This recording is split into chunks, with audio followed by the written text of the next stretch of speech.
What's up guys, today I'm going to show you how I animated the Stranger Things title sequence in After Effects. We'll cover the main lockup, those glowy letterform close-ups, the title fades, and we'll polish it off with film grain, flicker, and camera weave. And since my biggest pet peeve with tutorials is wasting too much time talking, let's jump straight in.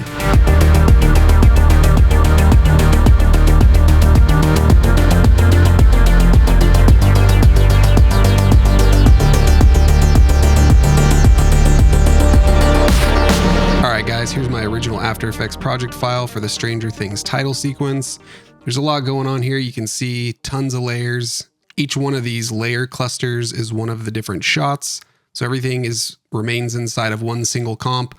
But don't worry, I'm going to break down everything so you get the gist of how this bad boy was made. And this is going to be more of a straightforward step-by-step process inside of After Effects. So if you guys are interested in more of the behind the scenes on how the title sequence came together and the process of what it was like working on it, go check out my other video where I go into depth talking about some of that stuff. All right, let's get started. Okay, so the first thing that you're going to want to do is to make sure that you have a vectorized version of the titles themselves. You're going to want to do this in Illustrator and make sure that you have each letter in its own layer inside of Illustrator. Once you have that, you're going to go back into After Effects and then bring that file into After Effects. You're going to want to make sure that it's imported as a composition and that the footage dimension is layer size. And when you open up that comp, you're going to see what that does. It basically makes every letter inside of After Effects as its own layer. From there, you're going to want to make sure that your duration of the composition is about a minute long. And then you're going to want to pre-compose each one of these layers. So the hotkeys for that on a Mac is Shift-Command-C. Just make sure that you're labeling them as you go so you stay organized. Another way to do this is if you click on the layer, right-click, you can just go to pre-compose. And you can do it that way. All right, we've got all the letters pre-composed here. And the reason that you want to do that is then when you click on this, each letter has its own composition, and later we're going to go in here and create a bunch of effects to kind of give it that grain, red, glowy sort of look. So we'll deal with that later. But the first thing that you're going to want to do is to animate this. So this section of the title sequence I know was 25 seconds, about 25 seconds. So let's go to the 25-second mark and just hit an end point right there. And then we're going to want to turn all these letters into 3D objects and then go up and create a new camera.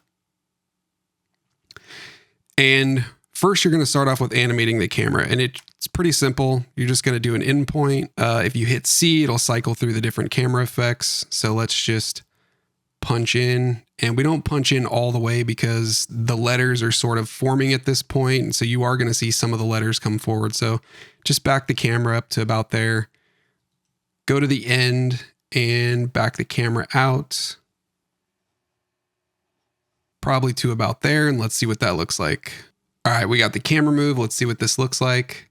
It's just going to be a pretty slow linear move. And a lot of this animation is going to take finessing and stuff to get the timing right, the lockup. You know, we were animating to the music. So you just need to spend a little bit of time getting that camera move right. But this is good enough just to start with. And the next thing that you're going to want to do is start animating the letter forms together.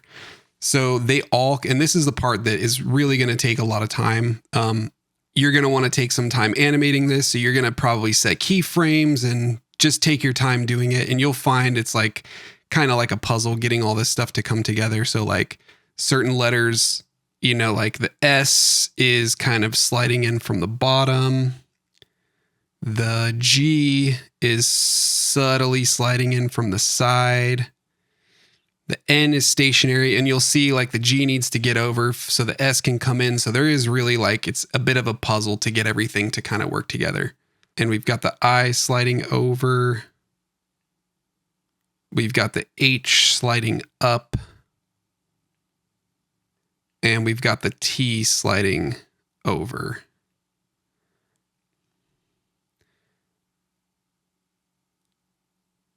So now you can see playing it back that the letters are coming in how they're supposed to. But like I said, this is going to take like a lot of finessing just to get it so that letters aren't overlapping each other. You're going to want to ease them in, make sure that like the T comes in when the R has cleared and certain things like that. So just spend some time finessing the animation. And once you have that, then it's time to start treating the letters.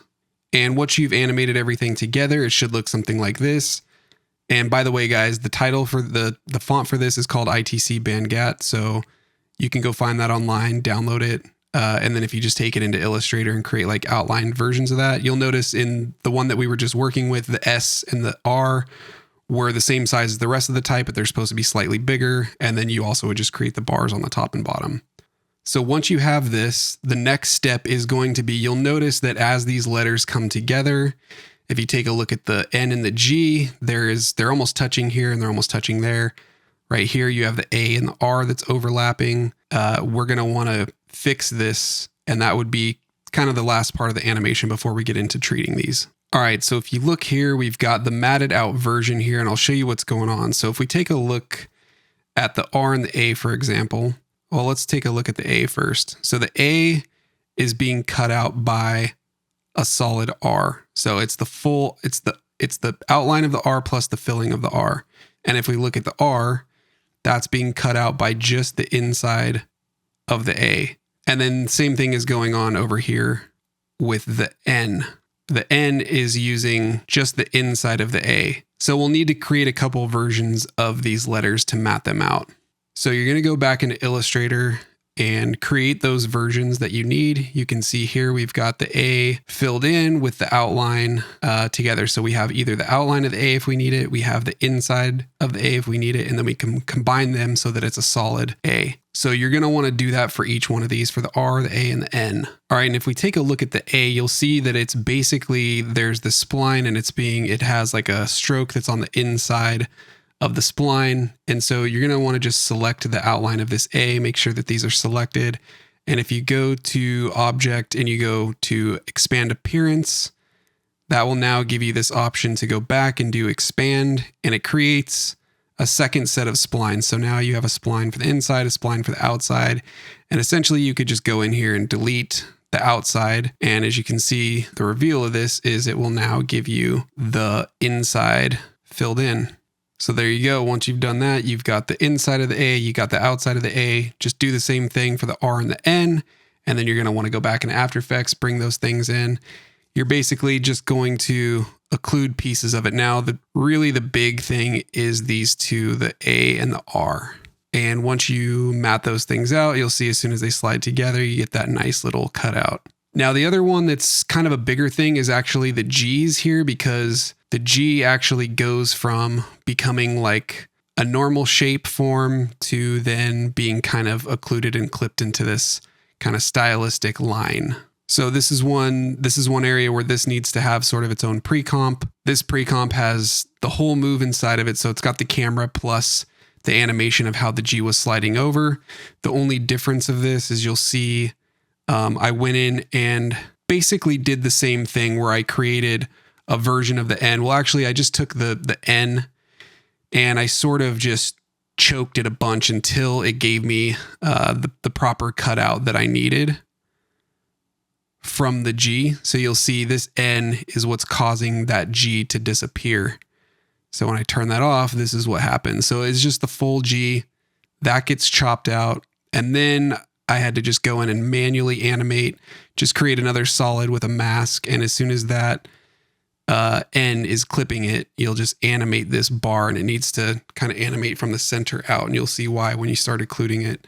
And then, yeah, so just go in there with the G's and you'll customize this so that when they touch each other, they just get occluded like that. And it's a pretty neat little effect that happens when those two get close. All right, and then once you've done that, you've got your letters occluded. The animation part is done. So now you've animated nicely, all the letters coming together, the camera slowly backing out, you got the bars happening, and now it's ready to start treating this to give it that signature look. So one of the first things that I did on this was I shot some reference footage. This is some reference footage here just to see what these letter forms would look like on camera, because this was supposed to look like it was done practically. And this kind of informed a lot of the look of the title sequence. Now at this time we were using Serpentine font instead of ITC Bengat, but this kind of gave me a lot of ideas of what this should look like. And probably the biggest image that I pulled from was this image here, where You know, I expected to add grain on top of this because it's supposed to feel like it's 35 millimeter film. But one thing that I didn't think of was the grain that would actually be on the letter forms. And this was happening because this was printed on acetate. So the black is like purely opaque. And what's red right here is actually transparent, and it's showing through to a red gel that I had put there. Well, the gel, when it was photographed super close up, looked like it had all these like little bits of grain. So that was one of the details that we wanted to keep in there. Okay, so keeping that in mind, we're going to want to come back in and let's start creating that look. So let's just start off with the S at the end of things. If we double click on that, opens up the comp, these pre-comps that we had created. You can see I already applied a fill that's just a straight red color. It's a little bit desaturated, a little bit darker, just so it's not purely hot red. And we're basically going to create two things. One, we're going to create this version here that has just some grain, that grain that we kind of talked about. And then the other one is going to be something like this. And we're going to combine those two layers to give us that sort of glow look. And I'll show you how we're going to do that. But first, let's go back into our comp here with the S. And the first thing that we're going to want to do is just break up the edges. Since this is just like a very smooth graphical edge, we're going to want to add a scatter to that. And let's change the scatter to 3.5. And you'll see these are going to be very minute details. And then next, let's add a fast box blur. And let's just change that to 0.2. And then next, let's add a roughen edges. And let's change the scale down to 10. Let's change the border to 0.5. The edge sharpness to 2, and keep the fractal influence as it is. So now this is, if we zoom in super close, this is just breaking up our edge a little bit. When you zoom out, it just gives it a little bit of organic breakup to it, so it's not purely vector clean. All right, and then the next thing that we're going to do is add the grain on top of that. So the grain is actually just this image of sand. It's actually sand grain, not like film grain. This image was used throughout it to create the grain that's inside of the letter forms. So let's take this sand grain and put it on top of the S. Let's change the scale to like 40%. And then let's add a reptile effect to it and change repeat to unfold. And then you're just going to slide these just to make sure that you're covering the entire S. And then you're going to change this to multiply. And then let's duplicate this bottom layer here. And then go ahead and bring it above. And let's use that as a matte for this grain. Okay, cool. So we got the grain in there. It's too dark. So you're going to want to add a levels. And then let's change the gamma to 3.75. So if you're using a similar image like this, this is sort of what it should end up looking like. And if we go back to our original image, you can see that grain looks pretty similar here. And, you know, some of the other qualities that this has is like some lens blur, and that's all stuff that we're going to add later on. But just right off the bat with the grain and breaking up the edge a little bit, it's starting to look what it would look like if it was filmed optically. Okay, and the next thing that we're going to do is create the second version of this. So you're going to want to just duplicate this composition. Open it up, and this is going to be the glow, the secondary glow version. So just delete everything, keep your bottom layer here, take off your effects, leave the red. And now the first thing that you're going to want to do is to draw some masks on this. So this is basically like what you're trying to do is create some sort of shading to kind of get it to look not perfectly solidly illuminated. So just kind of create a mask here. And let's go ahead and feather this to like 450. And just kind of move this stuff around. And then let's just create a secondary mask here. Bring back in some of the edges on this side. And let's take that to like 400 and just kind of move that over. So let's see. So let's say something kind of like that. Okay, so that just gives it a little bit of a moody look to it. And then go ahead and duplicate this layer.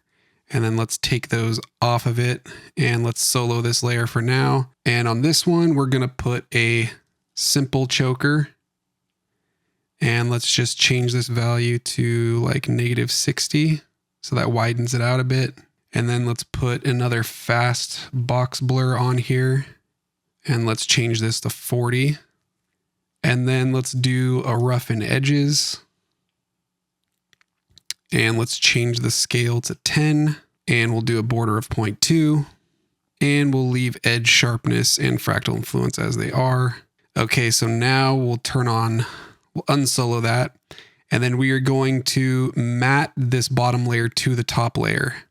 Okay, so now you can see that our bottom layer that has the shading is now being matted by this top layer that has the grain.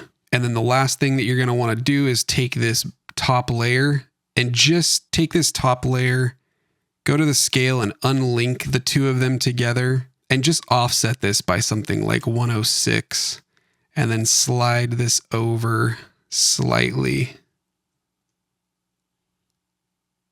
All right, to something like that. Okay, so now that you've got your two versions here, you've got the one that's got grain and you've got this one we're going to use for a glow. Let's go back to our main comp. We have our S here. Let's just solo this. And then we're going to duplicate this. And then we're going to bring this new hot layer that we had just created, this layer right here. We're going to bring that into our comp. So the hotkey for that is make sure both these layers are selected, and on a Mac, it's Command-Option/. And so let's see. So now you can see we've got that layer here on top of this one. Let's change the blending mode to add. And then let's add a fill to this top one. And let's make it kind of like a light pink color. Okay, there you go. So let's a little bit bright. So let's change the opacity to like 75. Yeah, that's better. Okay, so now you've got a little bit of variation in here, and this will help create some glows. And actually what's giving it its color is this CC toner adjustment layer that I have on top of the whole thing. So you see these colors right here, and that's what we're applying on top. Once we do this effect to every letter, it's giving it this nice kind of orangey red, and that's what's sort of giving it that look. Okay, so I went ahead and went through and did this same procedure for every single letter that we talked about. So for each letter, there's those two compositions, one that has the grain and one that has this layer that's going to give us that glow look. And then, like I mentioned before, the final step for this composition is this adjustment layer that has a CC toner on top of it that brings it more into this color space. And you can kind of see the settings here that I have. The bottom one is pure black. The second from last one, by the way, change this. I think normal CC toner is going to give you a tritone. You're going to want to turn it to pentatone so that you get 5 colors. The second one from the last is kind of this like brownish red, maroon, dark maroon. The middle one is this just bright orange. Second from the top is a little bit yellower, orangey white. And that's going to give you the main look here. So as you can see, this is already starting to look pretty close to what the final result is, but there's a couple more things that we need to do. Okay, let's go ahead and bring this composition into its own composition. And I'm just going to set the end point here just so I know where the layers end in this pre-comp. All right, now that we've got this in its own comp, let's create a new solid, drop it underneath.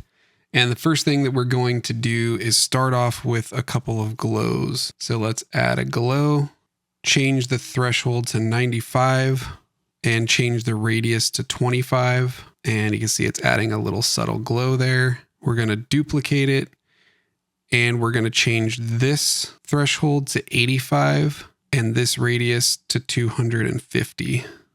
All right, so if we add both of these, turn them on and off, you could see that's giving us a nice glow effect. So That secondary layer that we added, it's giving it a little bit of light to break up the surface of it, but it's also helping when we're adding these glows later on. If we're changing the threshold, it's really sticking to those bright areas that we created. All right, and then you're going to go ahead and duplicate this layer and delete the glows off of it. And go ahead and solo this. Just add a fast blur to it. And let's add a fill. Let's just fill this. It'll be red, but let's just make it sort of like a dark red somewhere around here. And let's just change the fast blur to like 200. And then if you unsolo that, that's essentially all that it's doing. It's sort of just adding an atmospheric glow to it. And then that's actually it. There is only one more layer that's happening. If you come toward the end and you look at the lockup when the letters come together, it looks cool. It is a little bit dark. And since this is like a title logo for a show, want to make sure that it's as readable as possible. So let's duplicate this black solid that's on the bottom and let's add a circular mask to it. And we'll scale this down. We kind of just want this to be like around the center of the title. Let's just turn this off so we can see. So essentially what we're trying to do is just sort of fill in this middle section. And let's fill this with a red. And let's set the blending mode to add. And then let's take our bottom layer, duplicate it, bring it above this black solid, and let's use that as a mask. And then let's change the mask feather to 1000. And let's add a roughen edges to this. Let's change the border to 0.2, the scale to 10, and then let's change this opacity to 75. And on this mask, let's turn off these glows. Okay, so if we turn this layer on and off, you can see this basically just fills in this middle section here. And then what's happening is like the opacity of this is turning up as we get to the lockup.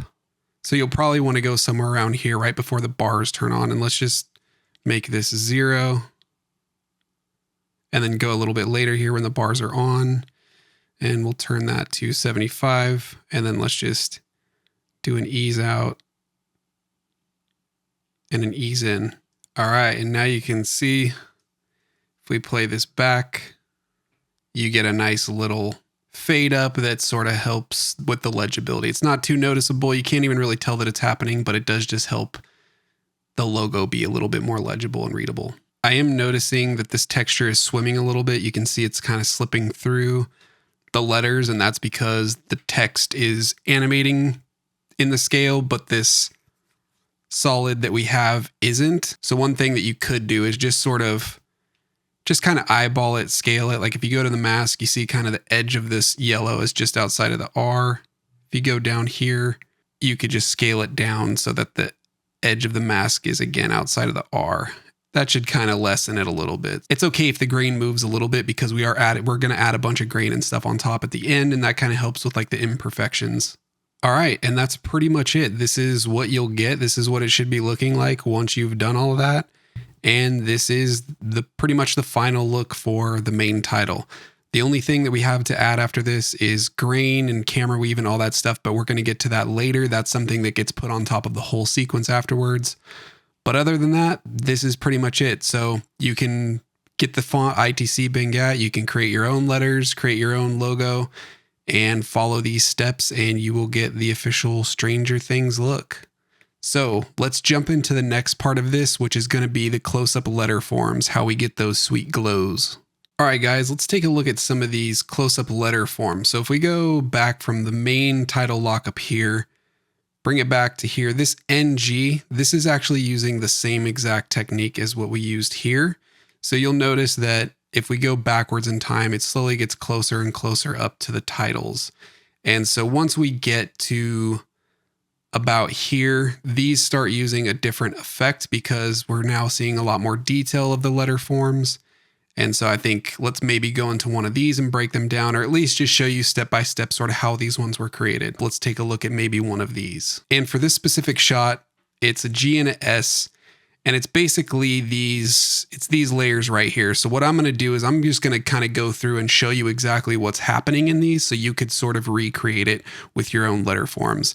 All of the shots are using this same exact technique. And once you see what layers are being used, you'll be able to tell how that technique could be applied to other shots with similar letter forms.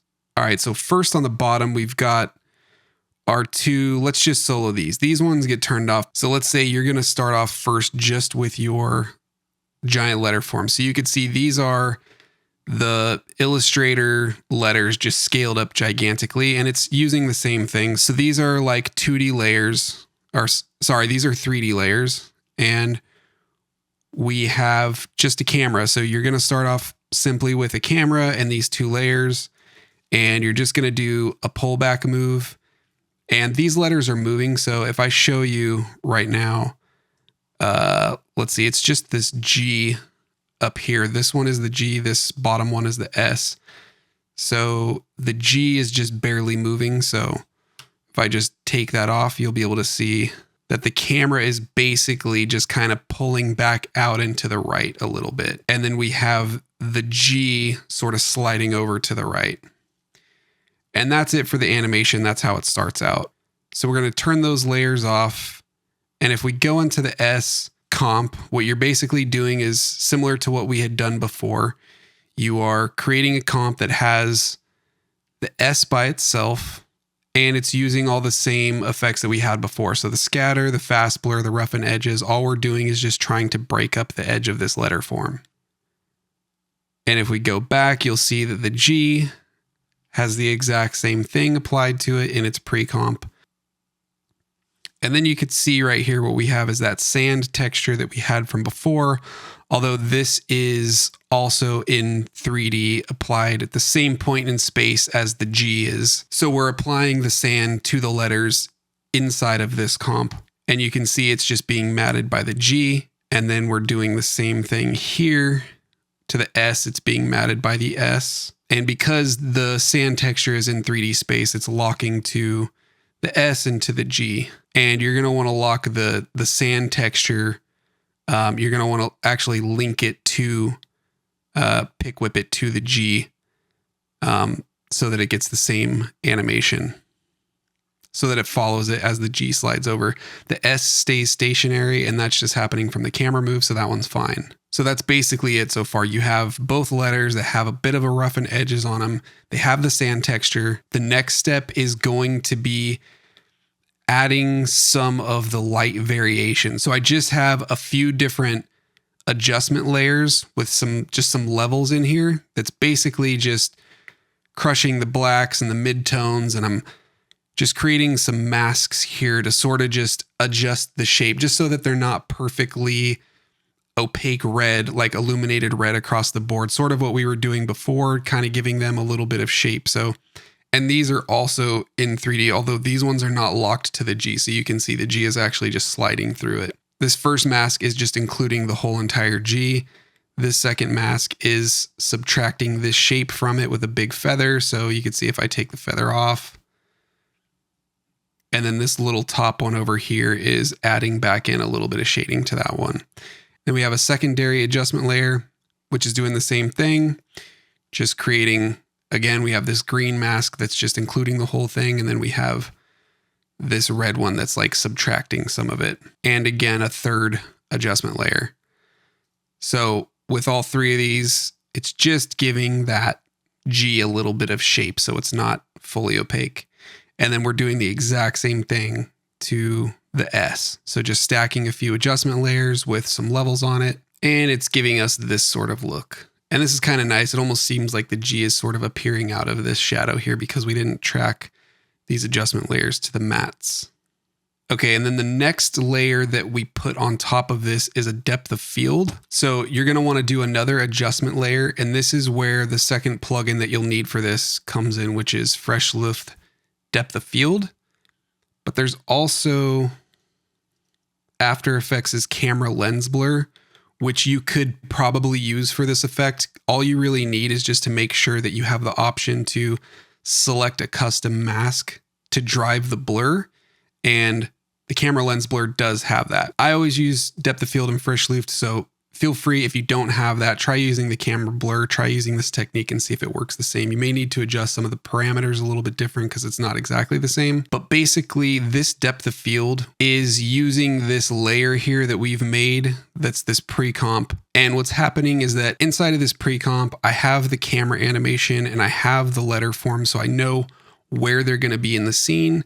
And then what I'm doing is just creating these solids with masks on them. And basically anything that's white is going to get blurred and anything that's black is not going to get blurred. And there's going to be a nice gradient to it. And I have these two letters set to guide layers, so you won't see them in the other comp. This is just telling me where they are so that I can create the matte. But basically Frischlift is going to see this and it's going to use these white points to drive the blur. So if we go back, you can see now that the depth layer is using that mask custom, that layer. And I just have a radius blur turned up to about 25%. And if you look, like I was saying before, this top piece, because that's in the white, is getting fully blurred. And if we look along this edge, we're getting like a nice, clean, crisp edge, and it's slowly getting blurred out. And again, now going back to this reference image that I had actually shot, if you look at the two of these, like this looks pretty similar. And that's why it was so helpful to shoot reference photography to know what this would actually look like in real life. But we're going to heighten this up because we want to kind of stylize it. And like I was saying, if you look down here, this edge, this part of the S that goes fully into the white is getting blurred.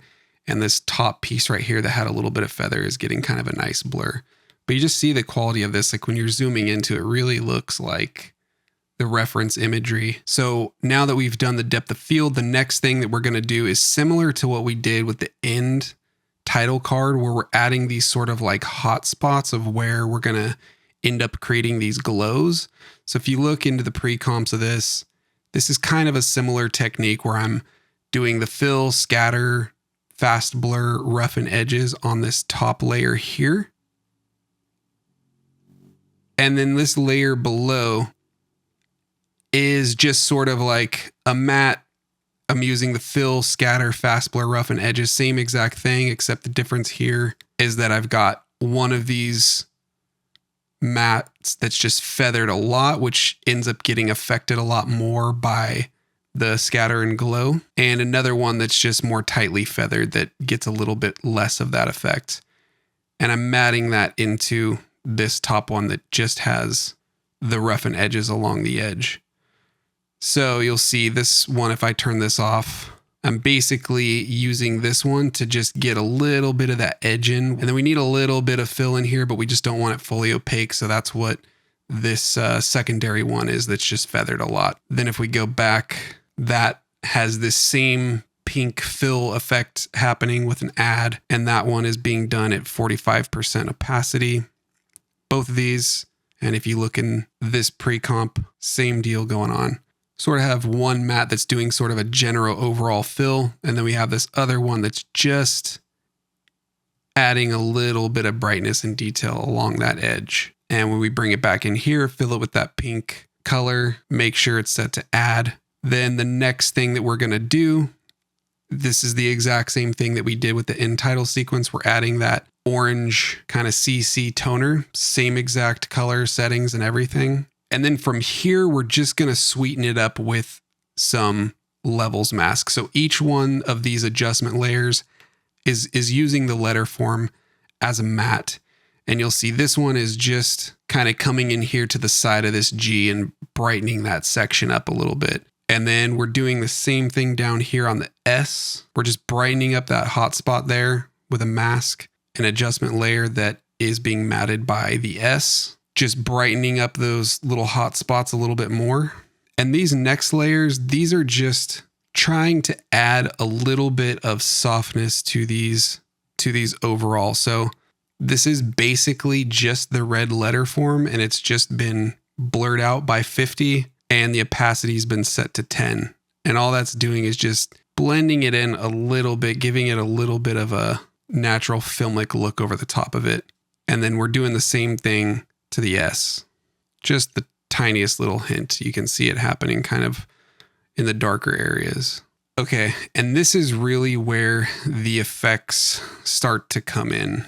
So now if I were to unsolo everything, the next set of effects, all these green layers here are the G, and these are different shine layers. So I have this one set to screen. All of them are set to screen, and they're just different variations of shine, basically stacked versions of shine like this. And it's these 4 layers that are getting stacked on top of everything that we just created. So the idea was to add layers of shine and to kind of just give it some volume. And we didn't want it to, you don't want it to just be like you put one effect on and then it just kind of disperses all in one direction or something. You kind of want it to feel certain edges are a little bit thicker than others and to just give it a little bit of quality to it. So let's walk through this one step by step, because this is actually the main one that's causing the main effect, and the other 2 are sort of just like supplementing it, like trying to just get little blooms in other specific detailed areas. So let's walk through this one a little bit. Let's turn off these 2 shines here. Let's look at the first one. So if you add shine to it, first thing that you're going to want to do, you just fill the layer first with white. And then when you add your shine, make sure that your source opacity is turned to 15%. It's going to be 100 originally. You're going to turn that to 15%. And you're going to want to change your blending mode from none or normal to add. And then you're going to want to change your ray length to 1. And then you're going to want to add the colors are going to be like these colors, where the bottom one is black. The middle one is sort of this kind of pinkish, not quite all the way red, not quite saturated. And the third one is even a little bit more pink and a little bit more white. And then on this one, we have the shine point down here. And granted, this is going to be different depending on what your letter forms are. Like every single shot is different like this. So you're kind of just finding what looks good.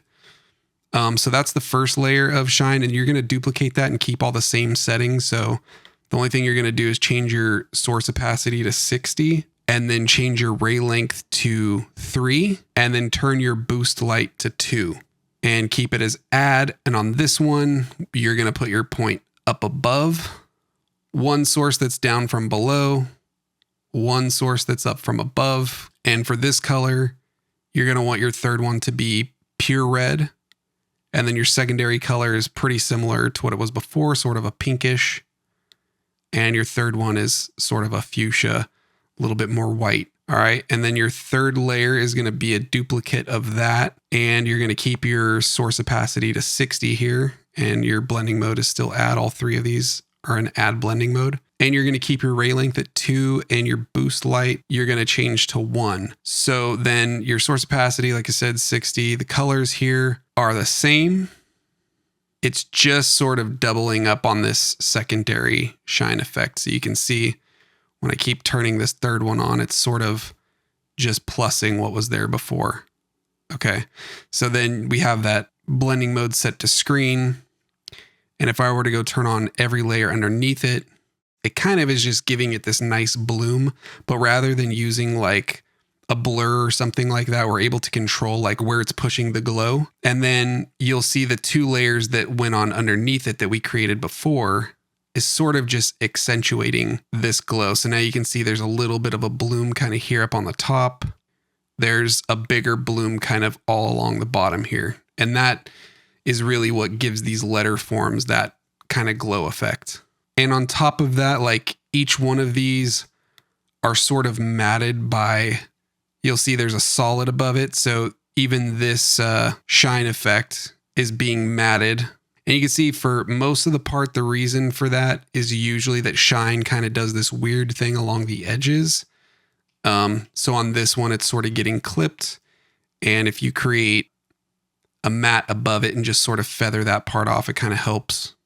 And then for this main one, you'll see if we turn that off, we get a lot of bloom over here, and you get some kind of little bit of that clipping weirdness going on up here. So that's why you create a matte and sort of just mask this whole section off, because this is just kind of making the whole frame sort of unbalanced toward that side. And it's just a little bit too much, and we want to keep it sort of over here where like the hot glows are. So just go ahead and clip that stuff off, and then you're getting a pretty nice looking glowy letter form there. And that's essentially the same technique for the S. You'll see if I turn these layers on, it's basically these bottom two, the top one. And this is what's being used for every single one of the shots in this sequence. And you can see it's kind of getting masked off from this section here. It's kind of just creating a nice bloom on top, but you could see certain letter forms reacted nicer to this effect.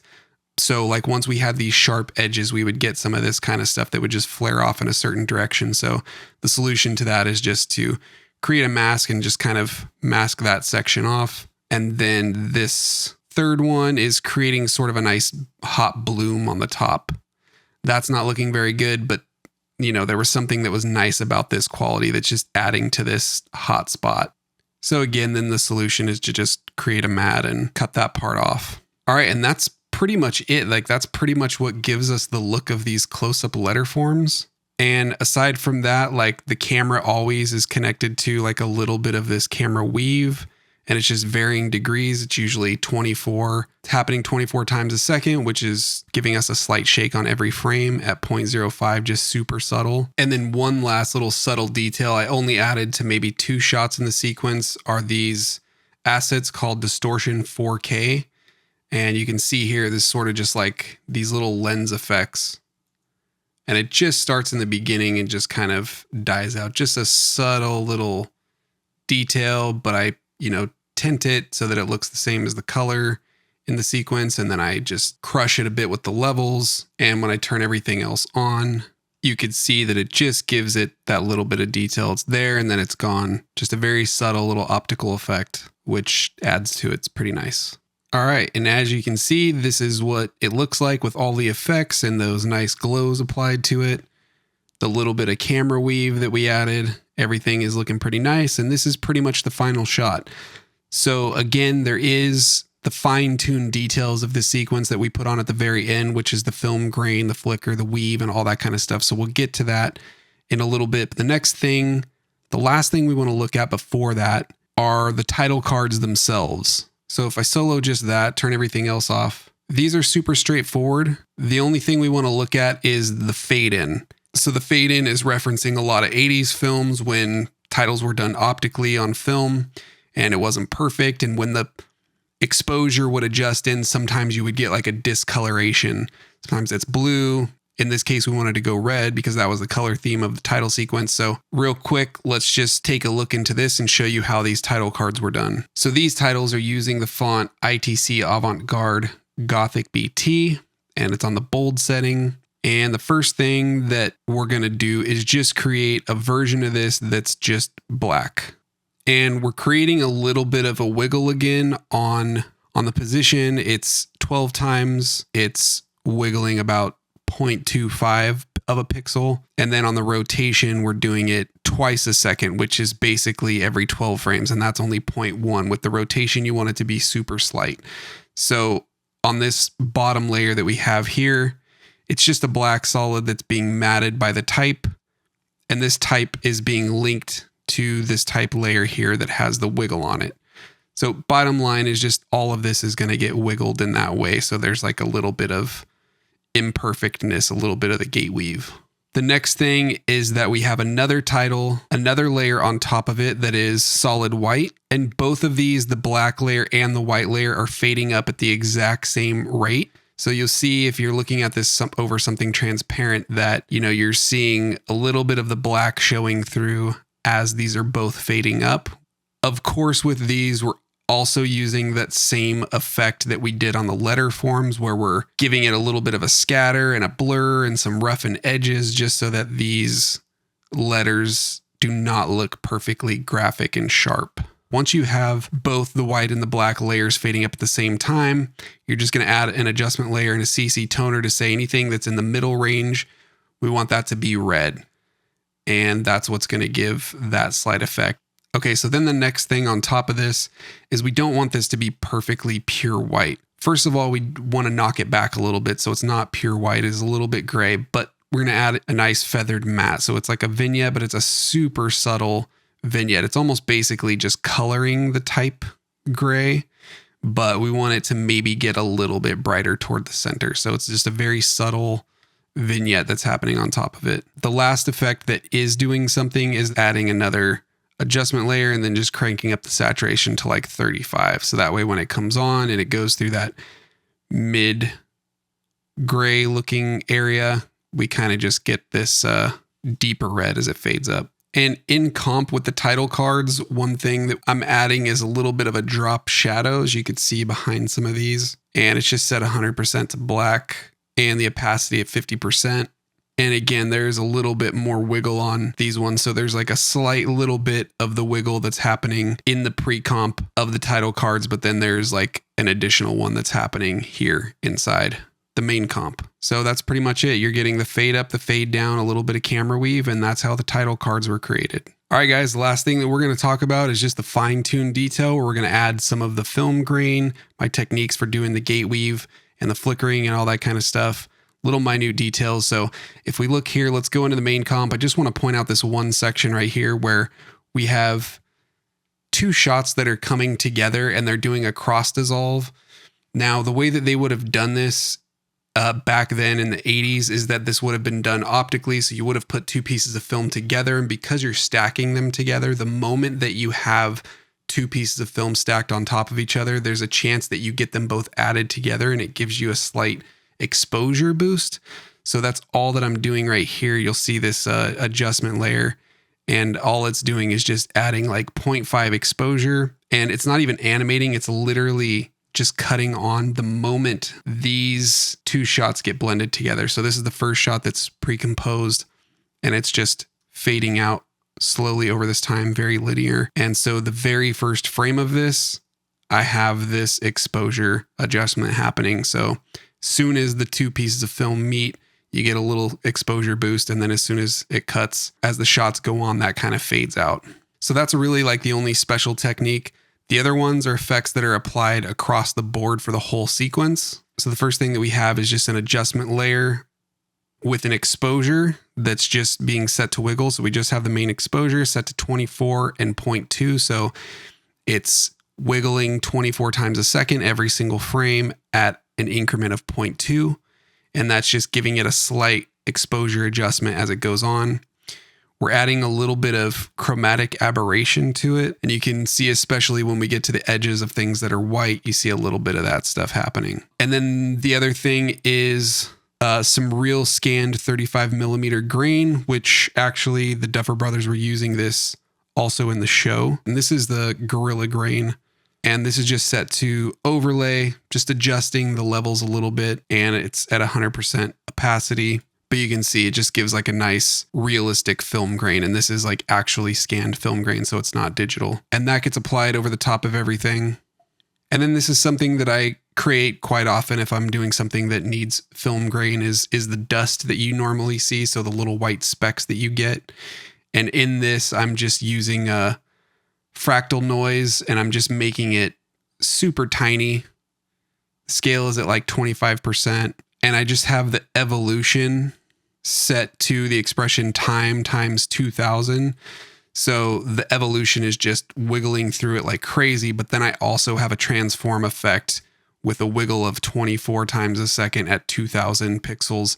So it's like flying all over the place, just so that you never get like a repeat pixel. And it's completely random the way that these specs are happening. You can see what this spec is looking like. Like this is literally how tiny the spec is. So you see on one frame I have two layers of this, a small and a medium. So this is the small layer. You see one speck there and then another speck there, tiniest speck there. And that's kind of how this works. It's just super subtle. And then you have the medium layer specs. You get one up there, a little tiny one down there, and one right there.